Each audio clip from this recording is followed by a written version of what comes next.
लेकिन में अंजुमन ताजरान के इलेक्शन होने जा रहे हैं और इस हवाले से आप क्या कहें? हाँ, इस हवाले से मैं समझती हूँ कि बड़ा खुशहाइन बात है। आज शेख माजिद साहब ने, हमारे भाई हैं, उन्होंने अपनी रिहाइश पर मुझे मौजूद किया था और मुख्तलिफ जो एसोसिएशंस हैं उनके नुमाइंदान से मेरी मुलाकात हुई।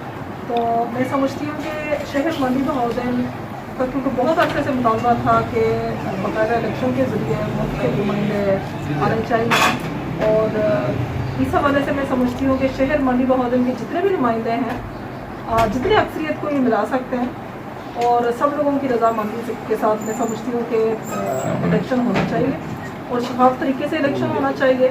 मैं समझती हूँ कि हमारे लिए भी एक आसानी होगी। जिस तरह मैं शहर मंडी बहाउद्दीन से एमपीए हूँ और अंजुमन ताजरान जो इलेक्शन के ज़रिए आएगा वो हमारी भी ताकत मानेंगे, हम मिलकर शहर मंडी बहाउद्दीन के मिसाइल को मज़ीद उजागर कर सकते हैं। पहले कोई ऐसा है नुमाइंदा है जो अंजुमन ताजरान में रहकर कोई नुमाइंदगी कर रहा हो अवाम की? हमने 2 दिन पहले इंटरव्यू भी किया था अवाम का, छोटे ताजरों का, बड़े ताजरों का, लेकिन किसी ने भी हमको ये नहीं कहा कि कोई भी नुमाइंदा हमारे पास आता है, हमारे मसाइल सुनता है या उनके हल के लिए कोई कोशिश करता है। तो आपकी कोई इस तरह का पहले है कोई मंडी बहाउद्दीन में या अभी शुरू होने जा रहा है?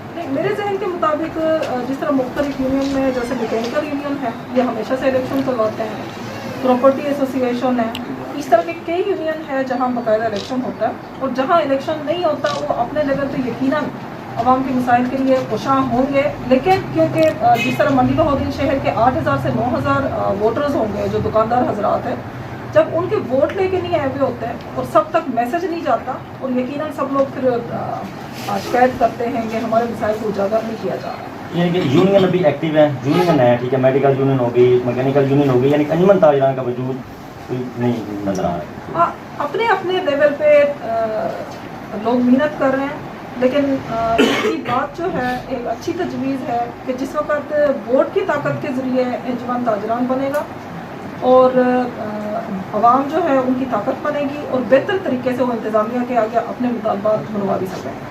मैं पिछले दिनों आप भी मौजूद थी वहाँ पे जब अस्पताल के वाले से जांच किया गया था, उसमें कुछ काफ़ी लोग थे, ठीक है, नुआ साहब की भी काफ़ी एक्टिविटी थी और अब्दुल रज़ाक साहब है उनकी भी काफ़ी एक्टिविटी थी और वहाँ पे सुनने को ये आया था कि इंतज़ामिया से मफादात होते हैं अपने, ठीक है, जो अंजुमन ताजरान के जो उहदेदारान बने हुए हैं कि अंजुमन ताजरान के उहदेदारान हैं, ठीक है, सदूर बने हुए हैं, तो उनके अपने मफादात होते हैं और रेडियाँ बाहर लगवानी होती हैं। इस हवाले से जो अवाम के जो मफाद हैं उनको पीछे हटा के एहतजाज भी उन्होंने एहतजाज में शिरकत भी नहीं की। इस हवाले में आप क्या कहना चाहिए? इस हवाले से क्योंकि वजूहात मैं नहीं जानती क्योंकि क्या सराही है, लेकिन जिस तरह आपने बताया कि उनकी अपनी मजबूरियाँ होती हैं, इसी तरह जिस वक्त वोट के ज़रिए आएंगे वोट की मजबूरी होगी, मतलब उनको इंतज़ामिया से ज़्यादा अपने वोटरों की मजबूरी होगी क्योंकि अगले इलेक्शन में भी वोटरों के पास जाना है।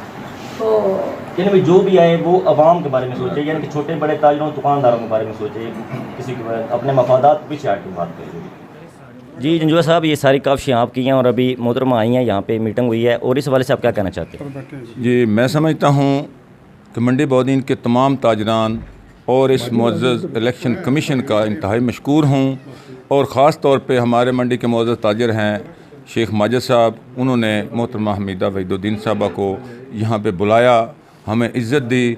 मैं मोहतरमा हमीदा वहीदुद्दीन साहबा का भी इंतहाई मशकूर हूँ कि इस अवामी काज पे उन्होंने हमारा साथ देने का ऐलान किया।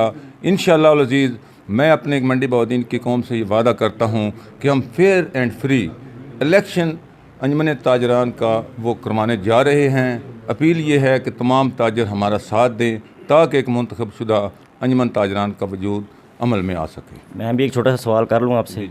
अक्सर ये कहा जाता है कि एजाज़ अहमद जंजुआ साहब जो है वो सियासत करते हैं, ठीक है, तो इसमें आगे चल के कोई आप भी आपके सियासी मफादात तो नहीं है इसमें? मैं अर्ज़ करता हूँ कि जब दुनिया में बच्चा पैदा होता है ना तो उसने रोटी भी खानी होती है और कपड़े भी पहने होते हैं। आप तो जवाब काफ़ी आप दे लेते हैं, लेकिन ये इल्ज़ाम लगाने वाले लोग जो हैं वो सारा कुछ करते रहते हैं। ये दुनिया में जो बंदा रोटी खा रहा है उसको भी कहते हैं सियासत करता है, मुखालफिन कहते रहते हैं, हमें उनकी कोई परवाह नहीं। अल्हम्दुलिल्लाह मेरा बचपन से लेकर पैदाइश से लेकर यहाँ पे मैं मंडी में बूढ़ा हो गया हूँ। अलानिया मैं कहता हूँ कि कोई बंदा मेरे ऊपर इल्ज़ाम लगा दे कि मैंने 1 रुपये की करप्शन की है, किसी के साथ ज़्यादती की है, किसी की इज़्ज़त पे हमला किया है, मैंने कोई अखलाकी जुर्म किया है, तो मैं उनका जवाब दे हूँ। जो लोग बराबरी नहीं कर सकते वो हमेशा बुराई करते हैं, ये उनका शेवा है, ये आप उनसे पूछें। वो मुझ में जो बुराई देखते हैं उनकी अपनी नज़र है, मुझे कोई फ़र्क नहीं पड़ता। बहुत शुक्रिया, बहुत शुक्रिया। आप ये बताएं कि अभी अंजमन ताजरान के मंडी बौद्ध में इलेक्शन होने जा रहे हैं। अभी एक मीटिंग हुई, उसमें मोहतरमा हमीदा वहीदुद्दीन साहब आई हैं, तो उस हवाले से आपने उनकी भी बातें सुनी, इस हवाले से आप क्या कहना चाहेंगे? जी, मैं सबसे पहले तो मोहतरमा हमीदा वहीदुद्दीन साहबा जो हमारी MP हैं, क्योंकि एक शहर की होप हैं वो, तो उनका शुक्रगुज़ार हैं हम लोग। उन्होंने हमारे अंजमन ताजरान के इलेक्शन की तायद की है। असल में देखना ये है कि हमारा किसी से इख्तलाफ नहीं है, कोई भी सामने आए शहर के लिए, अंजमन ताजरान के लिए, तो हम उनके साथ हैं अल्हम्दुलिल्लाह। तो हम दूसरे जो हमारे सियासी जो दूसरी शख्सियत हैं उनसे भी रिक्वेस्ट करते हैं अंजमन ताजरान के इलेक्शन के हवाले से आप तायद करें, ताकि शहर के मसाइल, अंजमन ताजरान के जो मसाइल हैं वो आसानी से हल हो सकें। और हमारे शहर का ये जो खंडरात बना हुआ है, क्योंकि अंजमन ताजरान का जो सदर है वो एक शहर का एक सतून होता है वो। अच्छा, मुझे ये बताएं कि अंजमन ताजरान के इलेक्शन हो जाते हैं, कामयाब हो जाते हैं, उसके बाद कोई ऐसी वार्डी सामने आ जाती है जो मुखलस हो, तो क्या फ़ायदा होगा शहर को? यकीनन जी, देखें जी, अभी रिसेंटली एक वाक़या हुआ है THQ के हवाले से, आपके सामने है, पूरे शहर ने देखा कि स्ट्राइक के हवाले से अंजमन ताजरान ने एक दफ़ा पहले वादा किया, फिर बाद में अचानक से वो अपने वादे से पीछे हो गए।